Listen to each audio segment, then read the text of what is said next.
So here we are 24 hours later. It's actually, I think 48. I waited 2 days between filming.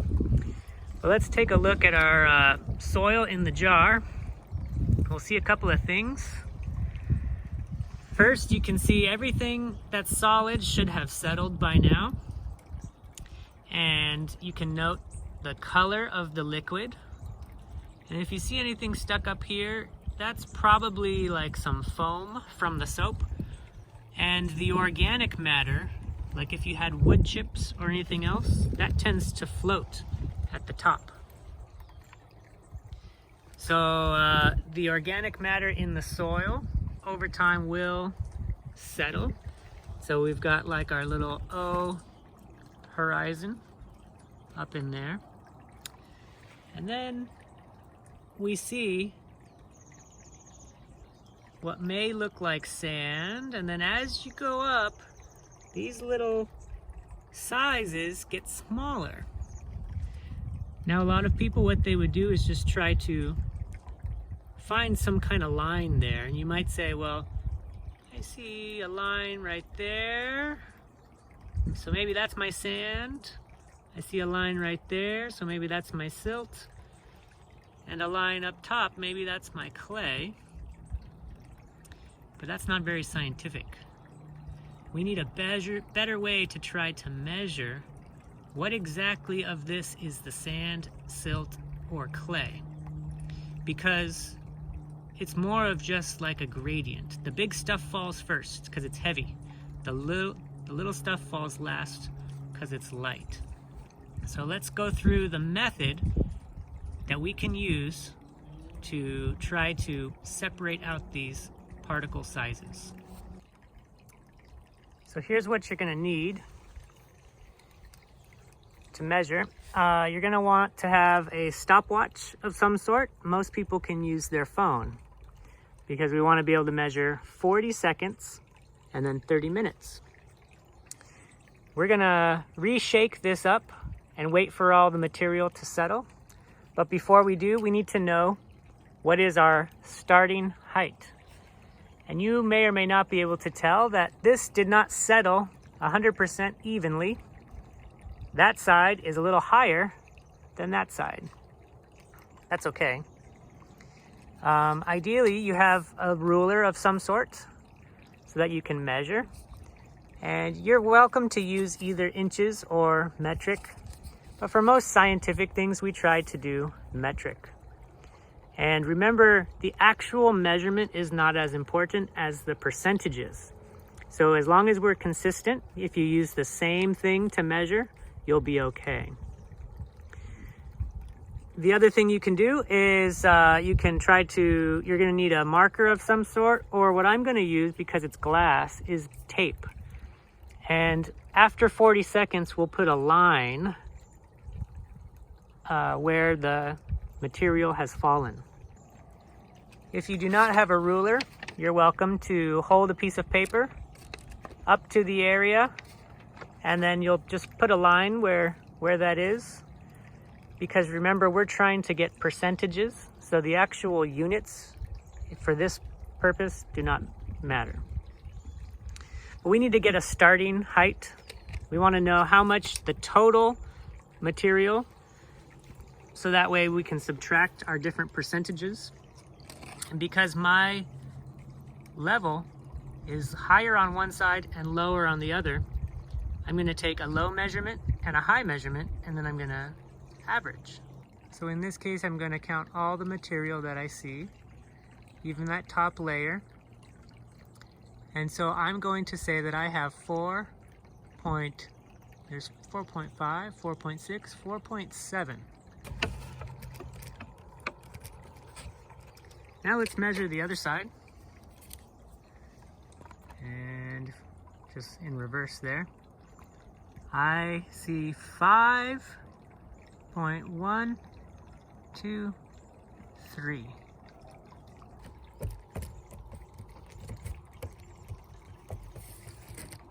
So now we add these up. And doesn't that just turn out handy dandy?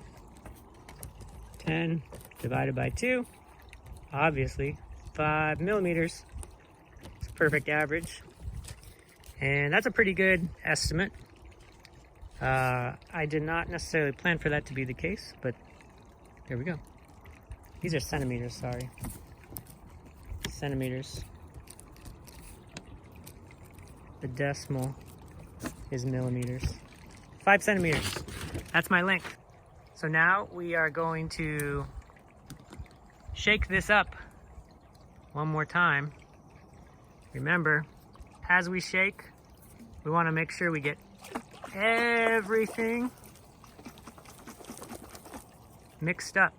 Nothing sticking to the sides or the bottom. So you shake this for 5 minutes. Now here's the trick. While you're still shaking for the 5 minutes, you need to be setting yourself up for a 40-second timer.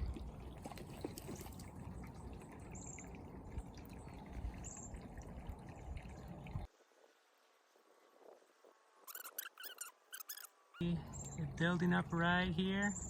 There we go. 40 seconds. Right here. Now put a tape line. Mine's right at the mark here for 1/2.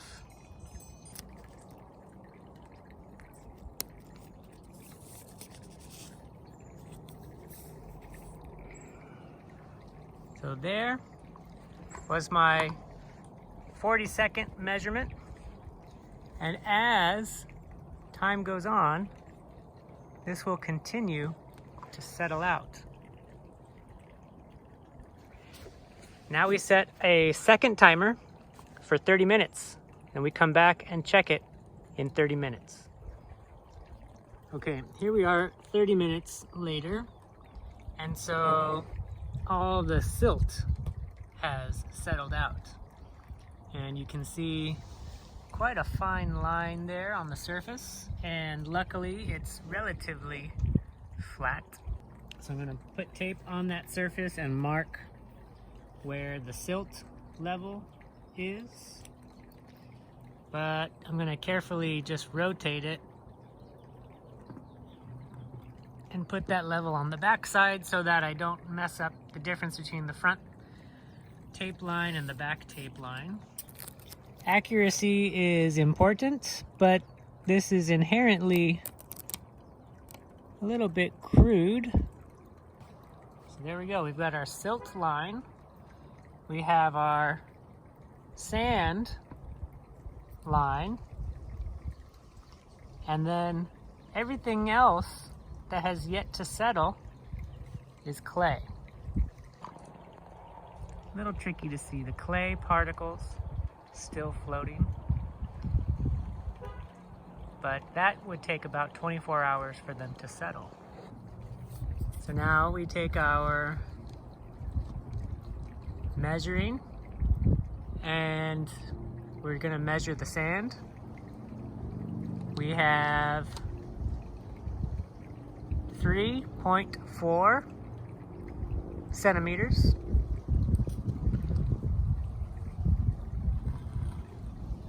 And we're going to measure our silt. Our silt measurement goes to 5.7. And so we'll take that inside and see what we can do with it. Now, we're going to have to alter these methods because this is not taking place the way I have expected. I placed this tape up here at the end of 30 minutes when all of the clay was still floating, and this was the line, and I recorded it at 5.7 centimeters. It's been several hours later. I've checked it twice, and each time, as clay is beginning to settle out, the height is going down. That's not what I expect, and it's not what any of the books expect. I've actually never done this method exactly. I've used scientific instruments for it. So, interestingly enough, it's not going to be added to as clay comes down. As the clay settles out, apparently it compresses. We'll take this one as it is and have to maybe have a further discussion on what we think's going on here. Okay, here we are 24 hours later, and I decided to pause and wait because this is not going the way I expected. If you can recall, here's 5.7 or 5.8 was the height after 30 minutes, and I put the tape there, and then I was expecting the rest of the clay to be suspended in the water. Now, my intuition suggested that as the clay fell over 24 hours, that this layer would go up because you're adding material, and so it should go higher. But what do we see here? Very clearly, the sediment has been compressed. It has gone down. And if you look closely, there is a clay layer on the surface. If we measure this, remember I averaged the high side and the low side and determined it was 5. Well, here it is 5.1. And so that was a pretty good estimate from the beginning. When I got that 5.7, that made me pause and say, what is happening? And so I have two ideas of what could potentially be going on, but I want to hear from you. What do you think is causing the material to go down? You add clay and it goes lower from where it was before.